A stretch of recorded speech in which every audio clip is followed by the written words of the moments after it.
Hello students, मैं हूं S money sir Patna Khemnichak से। और मेरे बच्चों, मैंने सोचा है ना आप लोगों के लिए कि अब क्या है ना कि देखिए, आप लोगों को पता है कि कुछ दिन से मैं नहीं डाल रहा था क्लास। वजह यह था कि सब्जेक्टिव क्वेश्चन टाइप करने में बहुत टाइम लगता है और अकेला इंसान सब कुछ करना पड़ता है, तो ऑब्वियस सी बात टाइम लगेगा। और आपको बढ़िया कंटेंट देना है, तो ऐसा नहीं कि कहीं से कॉपी पेस्ट करके डाल दिया, ये भी मैं करूंगा नहीं, क्योंकि बढ़िया वाला दूंगा। तो अभी चैप्टर जो 4 है उसका सब्जेक्टिव मैंने नहीं करवाया है, लेकिन सोचा कि पहले चैप्टर 5 को मैं करवा दूं जल्दी से, पहले ऑब्जेक्टिव या जो भी है। लेकिन हाँ, मैं पूरा करवा दूंगा, ठीक है। और जो टाइम लिया हूं उसमें पूरा खत्म भी हो जाएगा। और जो स्टूडेंट्स मध्य बैच में जो जुड़े हुए थे, पहले जो मध्य बैच था उसमें कुछ क्लासेस थोड़ा सा लेट हुआ इसी वजह से, और थोड़ा हेल्थ इशू के कारण भी। तो आप घबराइए नहीं, नवंबर तक आपका भी सिलेबस जो बोले वो खत्म होगा। कैसे? उसमें 35 क्लास बचा हुआ है, तो 15 क्लास इस महीने में और 20 क्लास नवंबर में। तो कहने का मतलब कि आपका खत्म हो जाएगा। तो मत टेंशन मत लीजिए, हम लोग पढ़ेंगे बढ़िया से। और देखिए, समय स्थिति परिस्थिति किसी इंसान के हाथ में नहीं होती है। और एक बात और, हम लोग का टेलीग्राम चैनल टॉपर पेज से ज्वाइन हो जाइएगा। ये व्हाट्सएप नंबर सेव कर लीजिए बच्चों। और हम लोगों का ना बच्चों, ये नया वाला एमिंग हाई ऐप ये है, प्ले स्टोर से आप इसको इंस्टॉल करिएगा। जहां पे न्यू लिखा हुआ है वो, पुराना वाला मत इंस्टॉल करिएगा। तो चलिए शुरू करते हैं। तैयार हो जाइए सारे बच्चे। आर यू रेडी मेरे लोयन? प्लेलिस्ट जाके चेक कर लीजिएगा नए वाले स्टूडेंट। प्लेलिस्ट मेरा पूरा लिस्ट बना दिया हूं इंपॉर्टेंट क्वेश्चन का, बहुत मजा आ जाएगा पढ़ने में। पहला क्वेश्चन देखिए, निम्नलिखित में किसका अस्तित्व नहीं है? मतलब निम्नलिखित में कौन ऐसा चीज है जो है ही नहीं, एग्जिस्ट ही नहीं करता है, इसमें होता ही नहीं है। तो मेरे बच्चों, है क्या ना कि अकेला अकेला जो पोल होता है, नॉर्थ पोल साउथ पोल जो हम लोग बोलते हैं, वो एग्जिस्ट नहीं करता। जैसे देखिए, चार्ज की अगर बात करूंगा तो प्लस चार्ज और माइनस चार्ज अकेला अकेला एग्जिस्ट करता है ना। प्लस चार्ज माइनस चार्ज अकेला अकेला हो सकता है ना। लेकिन अगर कोई भी मैग्नेट लूं तो मैग्नेट में नॉर्थ पोल और साउथ पोल, आपको पता होगा कि माइनस का काम करता है साउथ, प्लस का काम जैसा काम करता है नॉर्थ चुंबक में। तो मैग्नेट में नॉर्थ साउथ कभी अलग नहीं हो सकता। अगर इसे आप तोड़ के काट भी देंगे ना, तो अगर ऐसे कट के उत्पन्न होगा, इधर नॉर्थ है तो इधर साउथ ऑटोमेटिक उत्पन्न होगा। और काटते काटते इसे एटम जितना छोटा भी कर देंगे तो भी नॉर्थ साउथ दोनों सेम ही रहेगा। यानी कि पहला का जो सही आंसर है मेरे बच्चों, एक सेकंड, हाँ, पहला का जो सही आंसर है वो हमारा बी हो जाएगा, ठीक है। एकल चुंबकीय ध्रुव आइसोलेटेड मैग्नेटिक पोल कभी भी एग्जिस्ट नहीं करता है, हमेशा पोल साथ रहता है, ठीक है। कह रहा ध्रुव प्रबलता का एसआई मात्रक क्या है? अब सुनिए, कभी कभी ध्रुव प्रबलता का एसआई मात्रक पूछता है, और कभी कभी वैद्युत द्विध्रुव आघूर्ण चुंबकीय द्विध्रुव आघूर्ण का एसआई मात्रक पूछता है। यानी पोल स्ट्रेंथ का यूनिट पूछेगा या फिर मैग्नेटिक डायपोल मोमेंट का पूछेगा। चलिए बताता हूं, देखिए क्या होता है, सुनिए। अगर आपके पास कोई मैग्नेट है ना, ऐसे बच्चों, ऐसे कोई मैग्नेट, ठीक है, तो इस मैग्नेट में आपको पता है कि दो पोल होता है चुंबक में, नॉर्थ पोल और साउथ पोल। तो इस जो पोल यानी ध्रुव की जो मजबूती है उसको बोलते हैं ध्रुव प्रबलता, और इसका एसआई मात्रक एम्पियर मीटर होता है। पोल स्ट्रेंथ का एसआई मात्रक होता है एम्पियर मीटर, ठीक।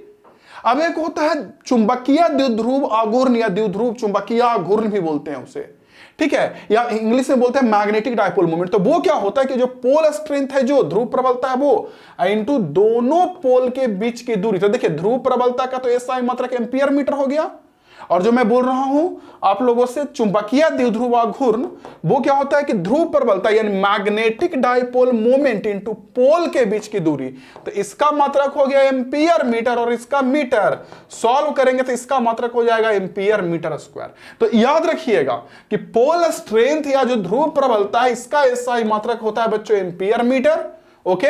और जो हमारा मेरे बच्चों मैग्नेटिक डायपोल मोमेंट होता है, चुंबकीय द्विध्रुव आघूर्ण होता है, उसका एसआई मात्रक होता है मेरे बच्चों एम्पियर मीटर स्क्वायर, ठीक है। अगला क्वेश्चन देखिए, अगला क्वेश्चन क्या है? अरे वो तो वहीं आ गया, देखिए, मैग्नेटिक डायपोल मोमेंट का एसआई यूनिट। तभी ना बताया कि पोल स्ट्रेंथ इनटू दूरी होता है। तो पोल स्ट्रेंथ यानी ध्रुव प्रबलता का एसआई मात्रक एम्पियर मीटर, दूरी का मीटर, सॉल्व करेंगे बच्चों यहां से एम्पियर मीटर स्क्वायर आ जाएगा। कौन इसका सही आंसर हो जाएगा?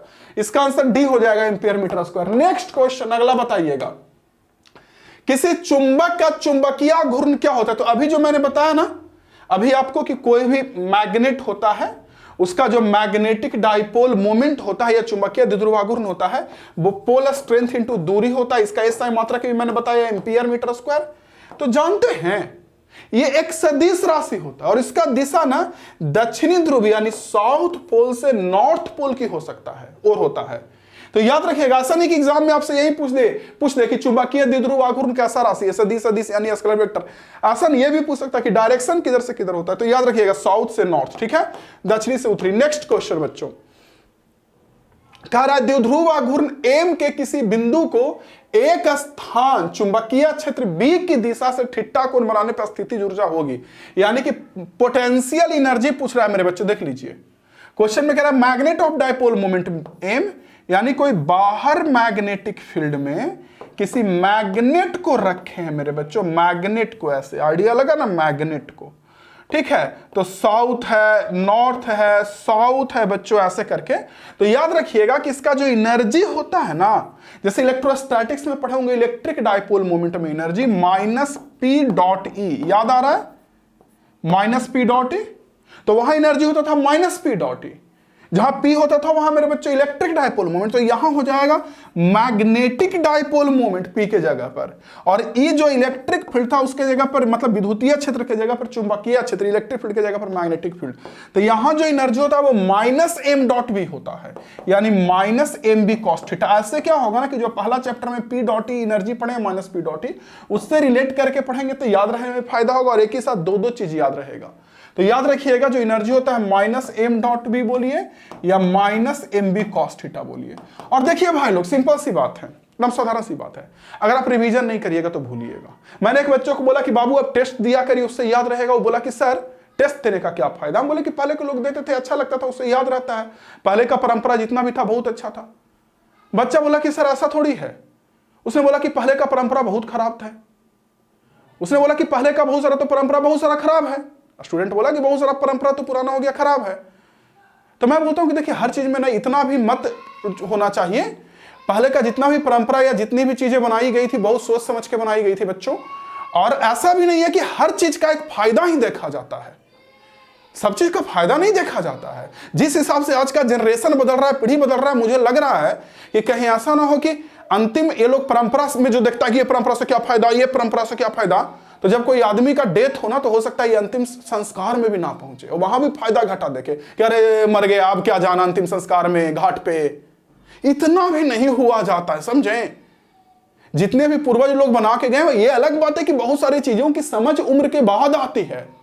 मैं ये नहीं कह रहा हूं कि उसका धर्म से ही रिलेशन है, बहुत सारा चीज का साइंटिफिक रिलेशन होता है, साइंटिफिक रिलेशन, बहुत सारा चीज का साइकोलॉजिकल इफेक्ट होता है, उसे माननी चाहिए। ऐसा नहीं कि इतना एकदम बन गया कि यार उसका कोई फायदा ही नहीं है। वैसे तो जब मम्मी पापा बूढ़े हो जाते हैं, बुजुर्ग हो जाते हैं, तो उनका भी बहुत सारा फायदा नहीं होता है, तो क्या उनको भी हटा देनी चाहिए? नहीं ना। तो जो चीजें सीनियर लोग कर रहे हैं या जो चीज में मुझे इस परंपरा से जोड़ने का कोई मतलब नहीं था, लेकिन हाँ पढ़ाई से मतलब था, समझाना, लेकिन उतना भी नहीं बनना चाहिए कि आप बहुत सारी चीजों को इस तरह से भूल गए ना कि एकदम मतलब जैसे लगे ना कि आप एकदम कोई दूसरे ग्रह से आए हो, कोई दूसरे प्लैनेट से आए हो। चलिए देख लीजिए मेरे बच्चों, एक समान चुंबकीय क्षेत्र में चुंबकीय द्विध्रुव आघूर्ण के साथ अस्थायी संतुलन में ऊर्जा कितना होगा। देखिए अभी मैंने बोला मेरे बच्चों की ऊर्जा होता है माइनस एम डॉट बी, याद करिए, या minus M B cos theta. याद आया मेरे बच्चों मैंने क्या बोला? जो पोटेंशियल एनर्जी होता है बच्चों वो माइनस एम डॉट बी होता है या minus M B cos theta होता है, ये देख लीजिए बच्चों। और आपको पता है कि जो स्थायी संतुलन है, यानी कहने का मतलब मेरे बच्चों जो स्टेबल इक्विलिब्रियम होता है वो कितने डिग्री पर होता है? थीटा बराबर 0 डिग्री पे। अस्थायी संतुलन थीटा बराबर 0 डिग्री पे ही होता है ना। तो अगर थीटा बराबर 0 डिग्री यहां पुट करूंगा तो कितने का एनर्जी होगा? Minus M B cos 0। Cos 0 की वैल्यू 1, तो सॉल्व करेंगे बच्चों माइनस एम बी के बराबर। याद रखिएगा। वहीं अगर अस्थायी संतुलन बोलता, अनस्टेबल इक्विलिब्रियम, तो 180 डिग्री पर होता था, यहां 180 डिग्री पुट करके एनर्जी निकालते मान रख के। लेकिन साफ बोल दिया कि स्थायी संतुलन में कितना एनर्जी होता है स्टेबल इक्विलिब्रियम में, तो 0 डिग्री पे स्टेबल इक्विलिब्रियम होता है, 0 पुट करिएगा तो minus M dot minus M B cos theta, तो cos 0 1 तो माइनस एम बी के बराबर हो जाएगा। इसका सही आंसर 6 का भी होगा। चलिए 7 नंबर क्वेश्चन देख लीजिए बच्चा लोग क्या कर रहा है। साथ में कह रहा है चुंबकीय घूर्ण का मात्रक क्या। देखिए अभी चुंबकीय घूर्ण का एक मात्रक बताए थे, एम्पियर मीटर स्क्वायर, याद है अभी मैंने बताया था ना। तो ऐसा नहीं ना है कि एक मात्रक को एक ही तरह से लिखा जाए, एक मात्रक को हजारों तरीका से लिखा जा सकता है बच्चों। जैसे मैं आपको समझाता हूं, सिंपल सी बात देखिएगा और आपको समझ में भी आएगा, अच्छे से देखिएगा। एग्जाम्पल के लिए क्या है बच्चों कि आपको पता है कि अभी आपने पढ़ा कि पोटेंशियल एनर्जी जो होता है वो माइनस एम डॉट बी होता है, यही होता है ना, minus M dot B potential energy.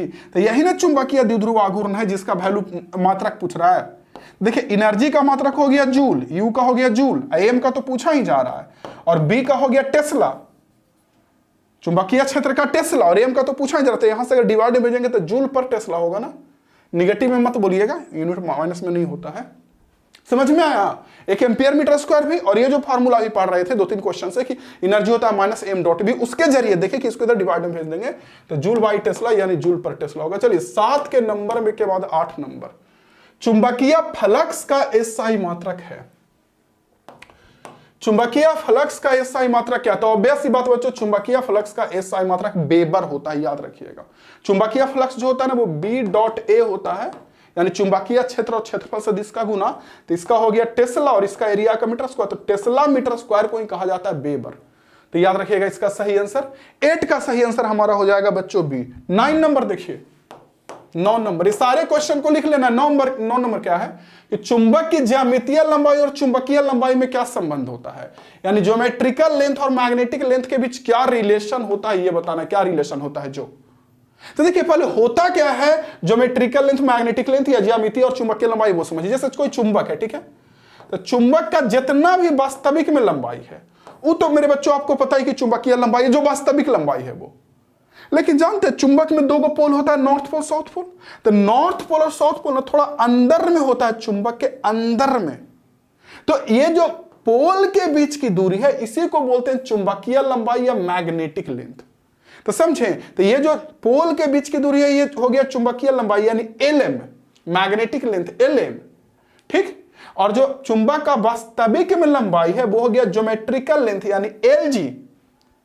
समझ में आ रहा मैंने क्या बोल दिया? तो एक हो गया एलएम, एक हो गया एलजी बच्चों। अगर समझ में आ गया तो बहुत अच्छी बात है मेरे बच्चों।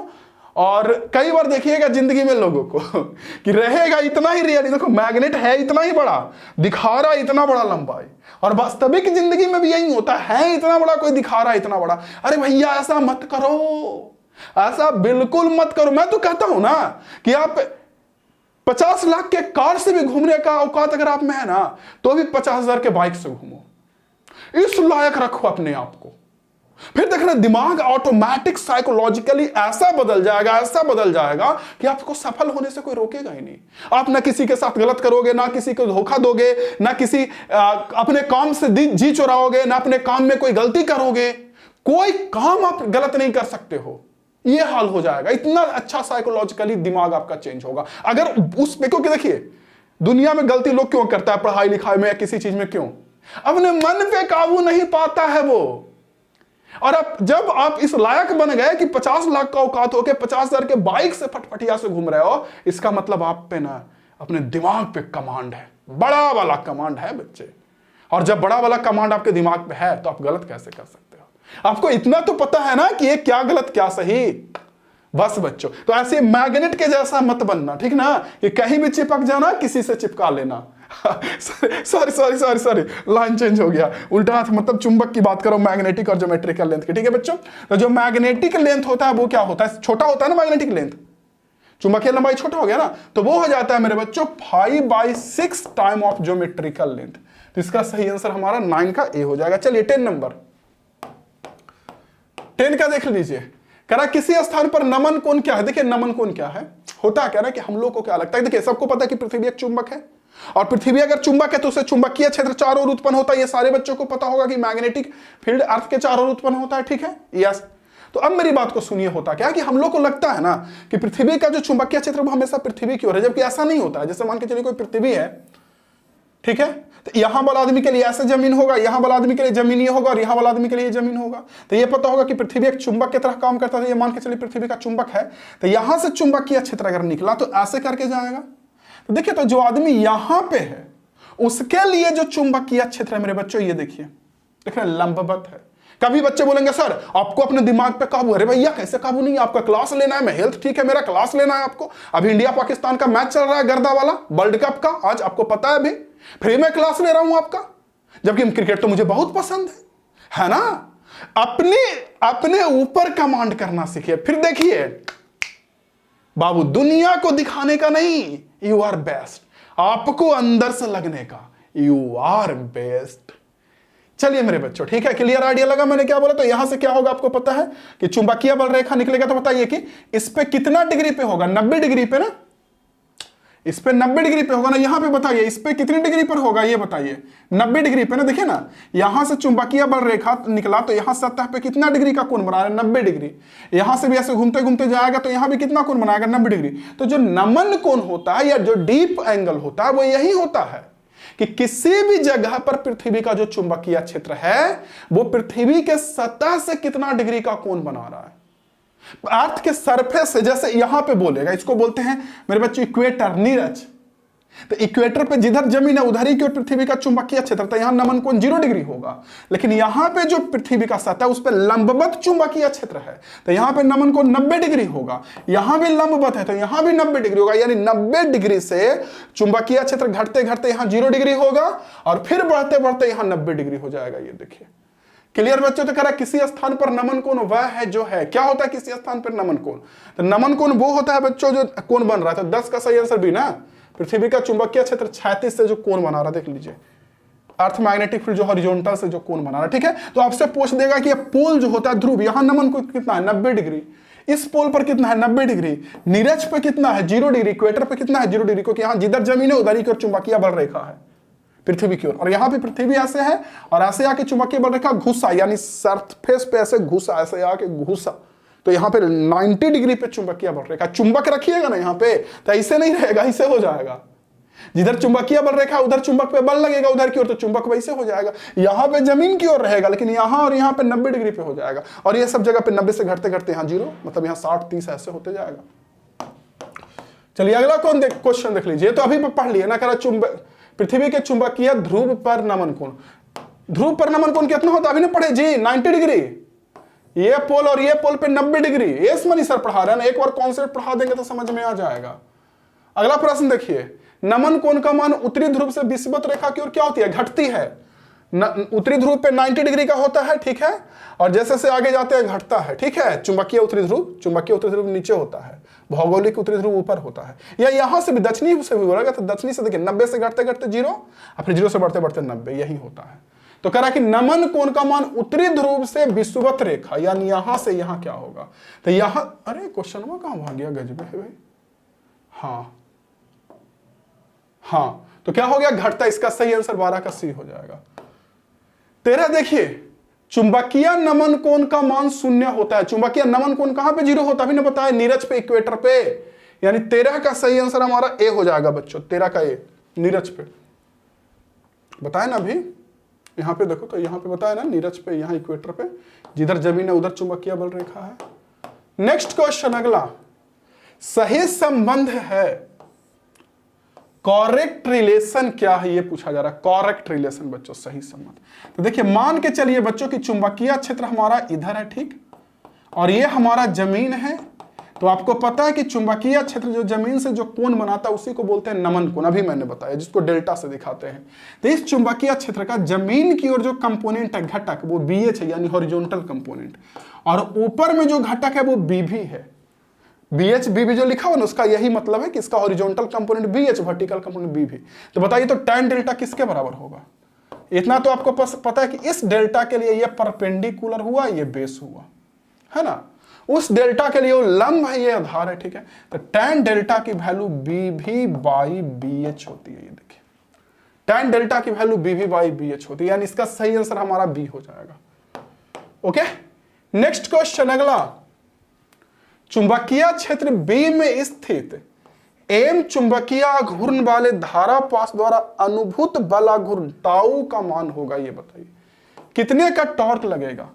कहीं भी चुंबकीय क्षेत्र है ऐसे करके, और इसमें किसी चुंबक को ऐसे रख दिया गया है, तो कह रहा इस पे जो बल आघूर्ण लगेगा या टॉर्क जो लगेगा वो कितने का टॉर्क लगेगा इस पे, क्योंकि ऑब्वियस सी बात, चुंबक पे एक पे इधर बल लगेगा, एक पे इधर बल लगेगा तो घूम जाएगा। तो इलेक्ट्रोस्टैटिक्स में याद है चैप्टर 1 में जो टॉर्क लगता था, बल आघूर्ण लगता था, वो P क्रॉस E होता था। यहाँ P के जगह पर आ जाएगा चुंबकीय द्विध्रुव आघूर्ण M, यानी इलेक्ट्रिक डायपोल मोमेंट के जगह पे मैग्नेटिक डायपोल मोमेंट, और जो E है इलेक्ट्रिक फील्ड, विद्युतीय क्षेत्र, उसके जगह पे आ जाएगा चुंबकीय क्षेत्र, मैग्नेटिक फील्ड। तो वहां P क्रॉस E, यहाँ M क्रॉस B, तो M cross B। Next question अगला क्या है, जब किसी चुंबक को इसके मध्य बिंदु से लटका दिया जाएगा तो महत्तम टॉर्क कब लगेगा? अच्छा, जब किसी चुंबक को टांग दिया जाएगा चुंबकीय क्षेत्र में तो मैक्सिमम टॉर्क कब लगेगा? टॉर्क एक्टिंग मैक्सिमम सबसे ज्यादा 90 डिग्री पे। अभी ना देखे कि टॉर्क की वैल्यू होती है एम क्रॉस बी। मैग्नीट्यूड में अगर बात करूं टॉर्क की वैल्यू तो वो कितना हो जाएगा? M B sine theta. सही बोल रहा हूं ना? तो कितने डिग्री पे टॉर्क सबसे ज्यादा होगा? 90 डिग्री पे ना, क्योंकि साइन 90 सबसे ज्यादा होता है, साइन 90 1 के बराबर होता है। ठीक है, तो यहां पे हो जाएगा मेरे बच्चों कितना? क्षेत्र के लंबवत बी हो जाएगा सही आंसर। 16 का सही आंसर बी। 17 नंबर देख लीजिए मेरे बच्चों, एम चुंबकीय घूर्ण वाले चुंबकीय क्षेत्र बी में उसे थीटा कोण से घुमाने में कितना काम किया जाता है? तो अभी जो मैं बता रहा था कि चुंबकीय क्षेत्र में अगर किसी चुंबक को रखते हैं ऐसे तो इस पे बला घूर्ण लगता है एम क्रॉस बी का। तो मान लीजिए शुरू में ये θ1 कोण पे था और घुमा के हम इसे θ2 कोण पर ले आए, θ1 से θ2 कोण पर। ठीक है, तो कहा जा रहा है कि घुमाने में कितने का काम करना पड़ेगा? तो जो काम करना पड़ता है बच्चों वो करना पड़ता है M B cos θ1 minus cos θ2। ये देखिए M B cos θ1 minus cos θ2। तो यहां से निकालेंगे बच्चों तो एम बी, और शुरू में मान के चलिए चुंबकीय क्षेत्र में तो θ1 0 डिग्री होगा। चुंबकीय मैग्नेटिक फील्ड से घुमाने में कितना काम करना पड़ेगा वो करा। तो θ1 0 डिग्री, तो यहाँ cos 0 होगा, यहाँ cos θ हो जाएगा। cos 0 1 होता है तो M B 1 minus cos θ, M B 1 minus cos θ। सही आंसर इसका डी होगा। नेक्स्ट क्वेश्चन बच्चों, अगला क्वेश्चन देख लीजिए। करा चुंबकीय क्षेत्र के दिशा से किसी चुंबक को 90 डिग्री से घुमाने में कितना काम होगा? यानी अगर हम 90 डिग्री घुमाते हैं तो कितना काम करना पड़ेगा? तो सेम अभी ना काम वाला फार्मूला पढ़े, M B cos θ1 minus cos θ2, यही ना पढ़े।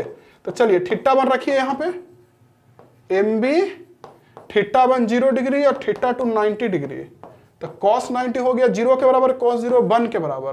तो यहां से आ जाएगा एम बी 1 एम बी। इसका सही आंसर 18 का सी हो जाएगा। नेक्स्ट क्वेश्चन 19 नंबर देख लीजिए। कह रहा एक चुंबकीय सुई एक असमान चुंबकीय क्षेत्र में रखी है, सुई अनुभव करेगी। कह रहा मैग्नेटिक निडल को यूनिफॉर्म नहीं बल्कि नॉन यूनिफॉर्म मैग्नेटिक फील्ड में रखें। देखिए एक समान नहीं, नॉन यूनिफॉर्म। तो देखिए सुनिए, अगर यूनिफॉर्म यानी एक समान में रखते हैं, एक समान में, ठीक है, तो बल हमेशा 0 होता है लेकिन टॉर्क लगता है, यानी बल आघूर्ण लगता है। याद रखेंगे, एक समान में रखेंगे तो, लेकिन असमान में रखेंगे तो एफ मतलब बल भी लगेगा। ये अंतर याद रखिएगा, चाहे चुंबक के केस में हो या इलेक्ट्रिक डायपोल यानी वैद्युत द्विध्रुव के केस में हो, दोनों में से कोई केस में हो, मेरे बात को याद रखिएगा मेरे बच्चों। ठीक है ना? क्या कि एक समान में रखेंगे तो बल तो हमेशा 0 होगा लेकिन टॉर्क लगेगा, लेकिन असमान नॉन यूनिफॉर्म में रखें चुंबक को या चुंबकीय निडल कुछ किसी भी चीज को या मैग्नेटिक डायपोल किसी भी चीज को, तो बल भी लगेगा और टॉर्क भी लगेगा। ठीक, नेक्स्ट क्वेश्चन अगला।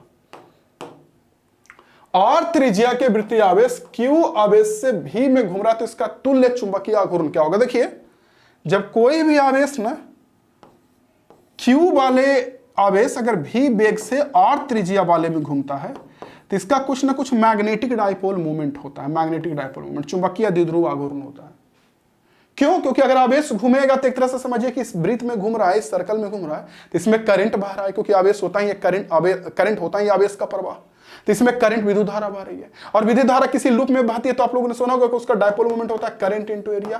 तो करंट इनटू एरिया को जब आगे बढ़ाएंगे तो आ जाएगा Q भी R/2।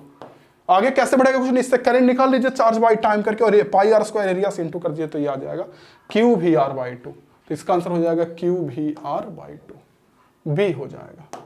नेक्स्ट क्वेश्चन 20 के बाद 21 नंबर बच्चों देख लीजिए किस में क्या कह रहा है। ठीक है, निरक्षीय स्थिति में चुंबक के कारण चुंबकीय क्षेत्र चुंबकीय आघूर्ण का क्या होगा? तो देखिए निरक्षीय स्थिति क्या होता है, कोई चुंबक है तो ध्रुव को मिलाने वाली रेखा को अक्षीय स्थिति बोलते हैं और इसके लंबवत रेखा को निरक्षीय स्थिति बोलते हैं।